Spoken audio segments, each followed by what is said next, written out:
যুক্তরাষ্ট্রের president Donald Trump বলেছেন, ইরানের সঙ্গে চলমান যুদ্ধ শীঘ্রই শেষ হতে পারে। তিনি মার্কিন সেনাবাহিনীর প্রশংসা করে বলেন, তারা দারুণ কাজ করেছে।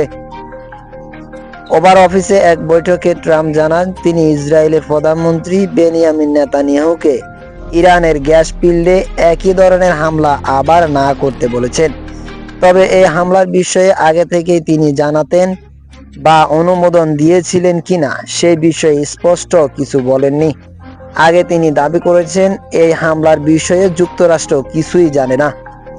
ইরানের সাউথ প্লাস ক্ষেত্রে হামলার পর ইরান পাল্টা আক্রমণ চালায়। এতে কাতার, সৌদি আরব ও সংযুক্ত আরব আমিরাতে জ্বালানি স্থাপনাগুলো ক্ষয়ক্ষতি হয়। বর্তমান যুদ্ধ 21 দিনে গড়িয়ে এবং এটি মধ্যপ্রাচ্যের পরিস্থিতি আরও উত্তেজনাপূর্ণ করে তুলেছে।